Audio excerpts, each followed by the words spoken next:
The mist continued to swirl around us in its fluidic dance as we traversed further across the visionless terrain.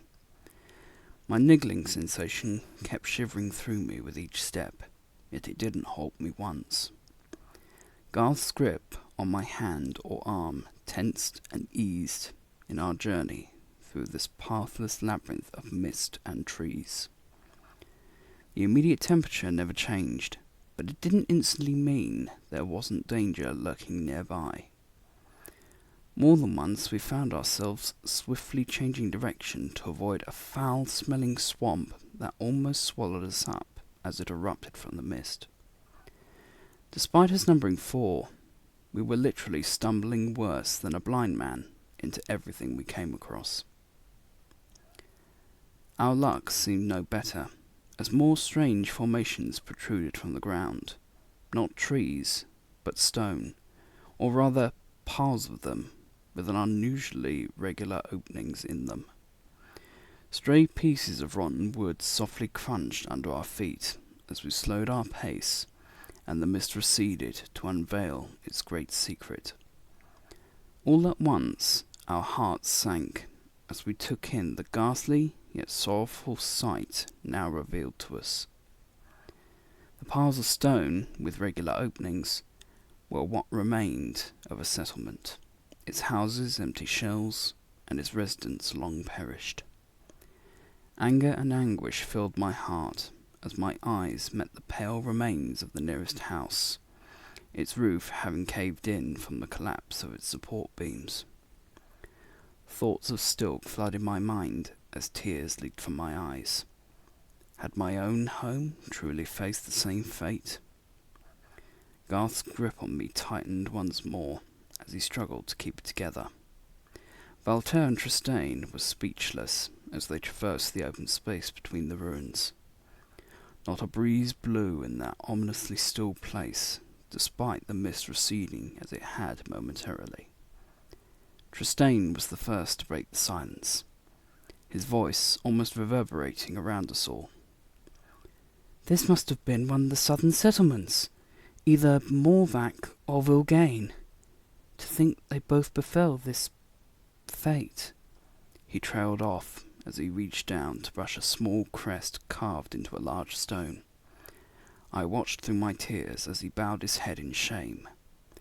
Valter, despite understanding our plight, raised his voice for our attention. "We're not alone!" he cried, as a frightfully familiar chill filled the air, and a dozen or so undead warriors exited the mist with weapons bared, their limbs and armor rattling and chinking. We instantly drew our own weapons, Valter and Tristane with their swords, Garth brandishing my silver dagger, and I grasping Father's mighty iron axe. No one breathed, as we waited for who would make the first move, who would take the first blow, and who would be the first to fall. The silence broken subtly by the sounds of the chinking mail, and possibly the occasional sound of breathing. There were more of them than us, but it wasn't much of a problem, as we truly believed we could take them on. What turned the tide was the sudden, but not unexpected reappearance of Aras. A sly yet sinister smile curled on his face, and a fiery tinge to his gaze. He stepped towards us in confidence, his sword sheathed. He approached Tristane first, almost towering over him. "Well, your highness, here we are again, face to face. At least this time I'm on the right side of things." Tristane held firm in his resolve, as Aras turned his attention to Valter. "Enchanting Valter, ever the loyalist. I see you've not changed too much." Valter remained solemn, as Aras left him and approached me.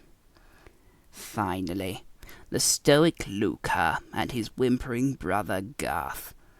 Isn't it time you chose a different stance?" Aras sniggered to himself as he turned away from me.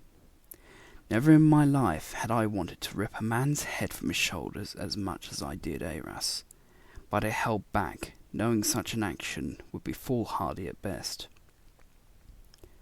Aras turned around to face us once more. He unsheathed his sword, which he held aloft, and declared something I would never forget for all my days. "Glory be to Fiandor, true king of Battlefeld."